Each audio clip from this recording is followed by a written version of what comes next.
A very good evening to you. You're here with myself, Dion John, for Queen's Table this evening. It's the 23rd of May. Can you believe it? And we've got another special guest on. I want to introduce to you Mrs. Cumbria Galaxy, Hannah. How are you, Hannah? Hi, I'm fab, thank you. How are you? Yeah, I'm good. I'm good. Very good. Thank you. Now we've got the sound sorted. We did have a bit of an Exactly.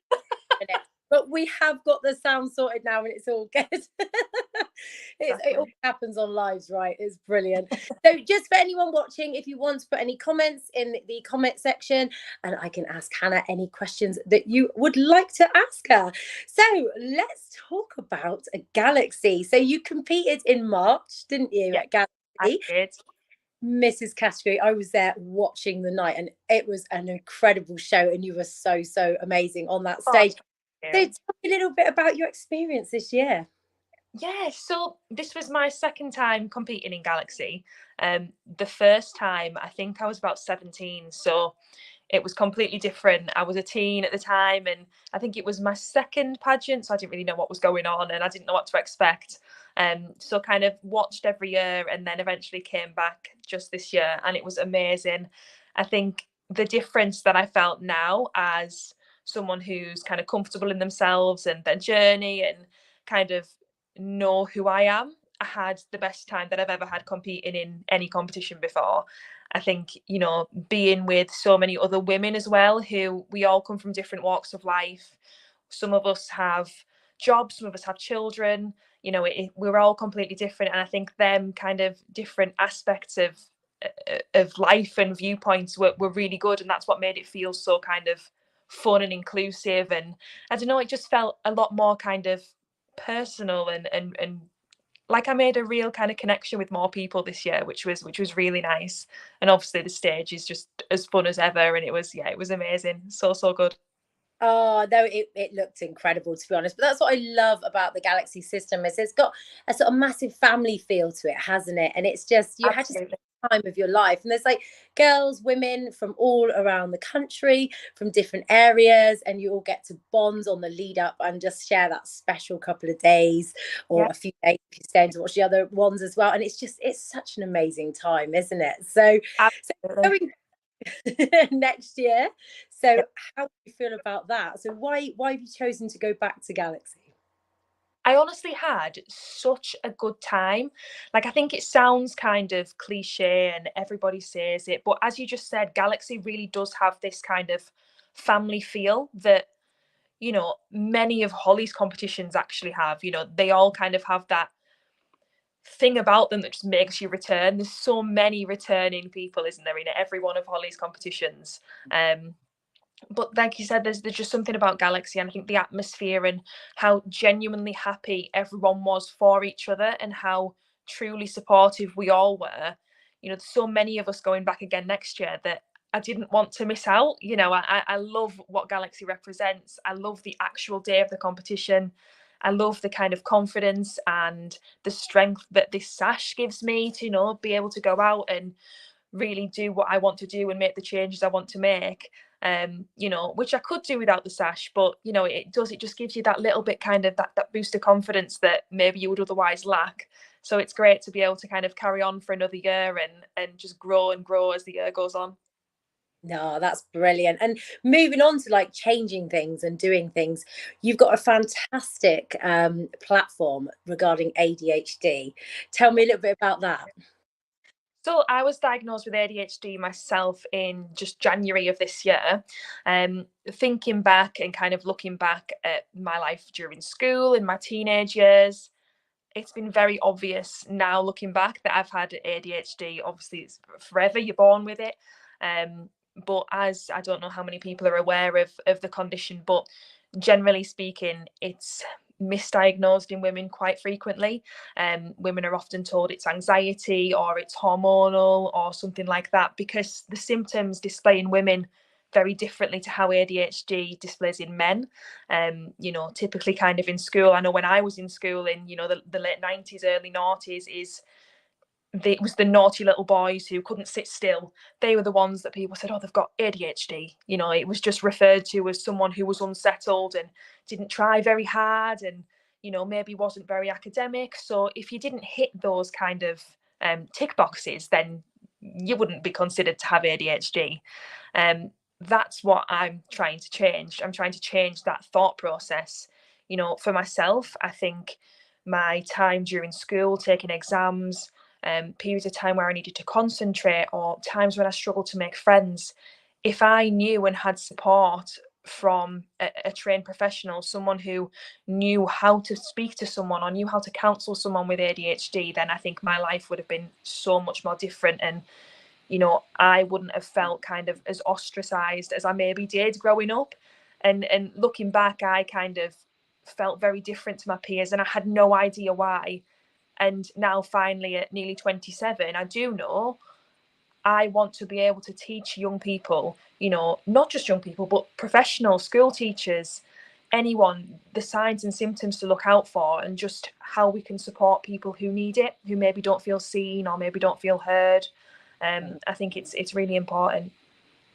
Yeah, it's such an important thing, and I really do love the way that you are sort of pushing those facts, because things have changed over the years. I find with certain things like for instance, you know, my husband got diagnosed with autism in adulthood, you know, dyslexia, ADHD, things like that. I do feel like it is coming along a lot more awareness now than it was maybe 10 years ago. And it's so, Yeah. so good pushing this with women, because women do display different symptoms to men. They can do, but also I think because women do suffer with things with hormone gets misdiagnosed, obviously, but it's really, really good that you are highlighting this and making more awareness of it. And just to say to anyone watching as well, we have got Hannah's Instagram at the bottom, and another, the ADHD UK ADHD, that's my dyslexia, UK.co.uk address at the bottom, so you can find more information and see what Hannah's getting up to. So moving on to your charity work, you did do a half marathon at the weekend just gone, didn't Yeah, I did. Like, I'm still sore. Like, getting down to sit down here to film this, like, I'm aching everywhere. Oh, bless you. So how long did it take you? I was 2 hours and 58 minutes. So I was hoping for under 3 hours, and I got just under 3 hours. So I was really happy. You know, I'm not a runner at all by any stretch. So it was a real challenge, but it was amazing. And you know, the crowds are like what gets you through. You know, I think if I was trying to run 13 miles on my own, I would never make it. But there's people lining the streets the whole time, and bells and signs and cheering, and children handing out ice pops, and it Oh, was amazing. that's lovely. And did you raise about £250, I saw, wasn't it? What charity Yeah. was it for? So I fundraise for ADHD UK. Brilliant. Basically, what they do with the funding is they kind of supply knowledge to people who follow their social media pages. They hold kind of support events, educate people on ADHD, school visits, try and make partnerships with celebrities and influencers to really kind of spread awareness of ADHD and the help that is out there for people who need it. So yeah, it's great. That sounds like a fantastic charity. I'm going to look that up actually, because it is you know, I do That's know fab. family members that do have ADHD, so I'm going to be definitely getting them on your pages and that page as well, and support the charities, because that sounds absolutely brilliant. So what other charity things have you done over the last year or so? I've done all sorts. So not that long ago, about a year ago, I did a skydive. So I don't know whether you've ever done a skydive before, but they're absolutely insane. Like, it was the best thing I think I've ever done. It was amazing.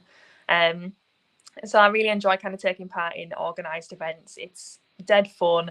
And I'm not going to lie, like, it is easier than organising your own because that's Yeah. never an easy task.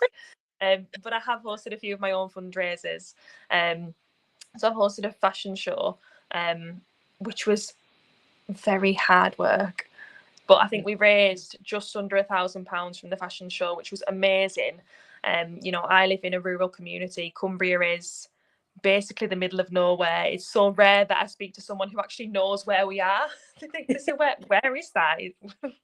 But you know, to live in a rural kind of predominantly farming community, but to still have so many people kind of attend and help me raise funds was incredible. But I've got a few plans for this year. I just need to kind of get them in place and get sorted before I can talk about them. But it's all very exciting, and it's going to be the best year yet. Oh, no, I can't wait to see what you're going to get up to. And again, obviously, we can find all that information on your Instagram pages and things Absolutely. like that. See what Yeah. you've been up to. So you've done quite a lot of appearances over the years. What would you class as your favourite appearance so far?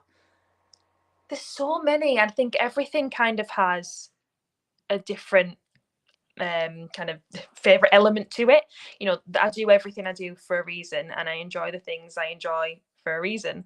I do work with a local charity, Great North Air Ambulance. They provide helimed support for the Cumbria area and the northeast.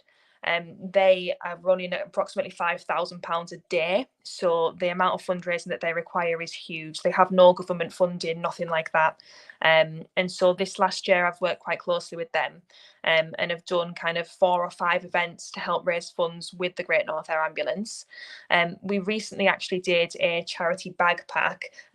So some people were packing bags, some people were talking. I was just kind of at the front of the storm meeting and greeting and kind of taking people over to one side, explaining what the charity does. And, you know, where we're from, Cumbria, as I said, it's totally rural. So actual road ambulances struggle to get pretty much anywhere. It's not easy. So we rely heavily on the ambulance. So it was fantastic to be able to talk to so many people who themselves have had experience of the Great North Air Ambulance, and they come up and they talk to you about their personal experience and how the ambulance saved their life or the life of a loved one. You know, and I think when you're really doing an event and you have that kind of personal connection with so many people and you realize really why you're doing what you're doing, you're not just doing it because you enjoy it, you're doing it because of the difference it makes. And that's really when it kind of hits home, you know, really Uh, just how important what you do is. yeah, no, I completely agree with you because it's just those stories and things like that. It's just like, oh, this is real, this is really That's helpful. it. And like when you do hear those sort of stories, it just makes it all worthwhile, doesn't it? It's just so, Rose. it's just heartwarming, isn't it? But that's another real charity to raise for because it's just so important, isn't it? Especially like in the rural areas, like you say. So it is such a needed charity because it is Yeah. such a high, high cost every day. So that's a lot of fundraising. You'll have to do another skydive, see? I know, I know. Honestly, I think everyone now, no one would donate to me anymore because they know I'm just desperate to do another. They'd be like, yeah, you're just desperate to do another skydive. We're not fundraising for you. Did you do the minute free fall with it as well? How high did you go with your skydive? Yeah, so we did 15,000 feet. So yeah, we had about 90 seconds of free fall or something, and Yeah. then obviously the parachute off. It was amazing, but I think I forgot how to breathe halfway down. The wind's blowing up in your face. I don't think I've taken a breath for 2 minutes. I don't know what's Oh, happening.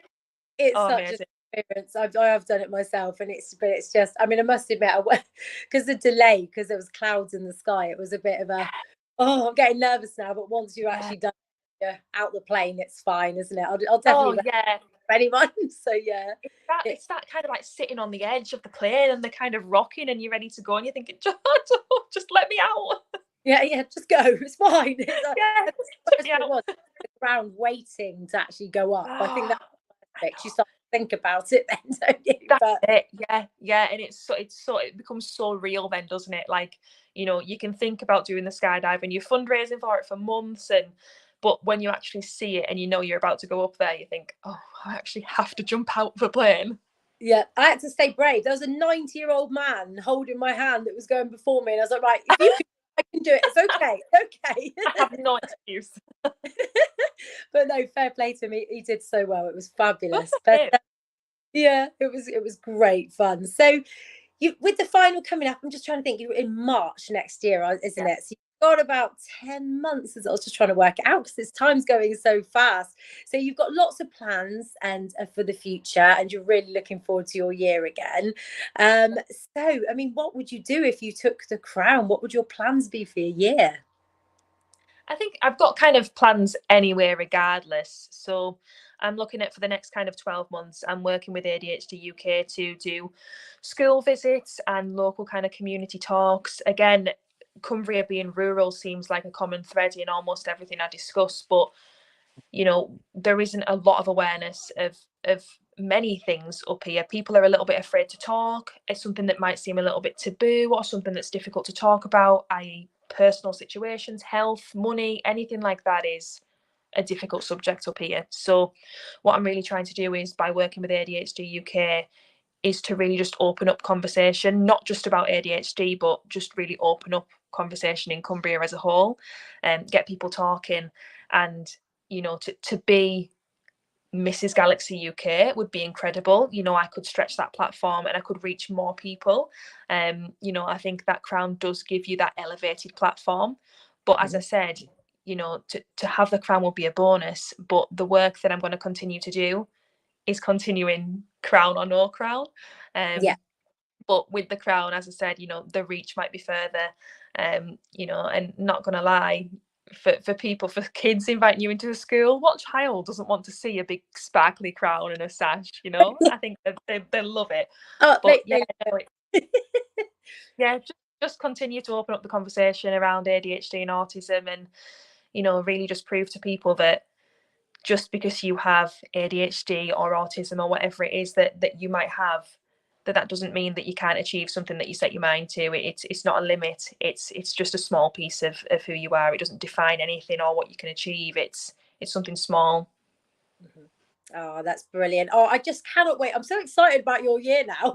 I'm gonna be like your stalker. Like, hello. I just can't wait to see like what you get up to. It just sounds so exciting. It sounds like just doing such a great job already, and for such a great cause. I really, really enjoyed speaking to you today about what you're going to get up to. It's fabulous. So Hannah, thank you so much for coming to see us at Pageant Land today. It's been an absolute pleasure talking to you. Oh, and sorry. Thank you for having me. Oh, that's no problem at all. It's been an absolute pleasure. Really, really enjoyed it. So hopefully I will see you out at a pageant very soon. I'm having a little bit of a pageant break for a couple of weeks before it's all chaos before the internationals for my daughter. So I will hopefully see you out very soon though. So thank you so much for coming on. I really appreciate it. Thank you. Thank you. Bye.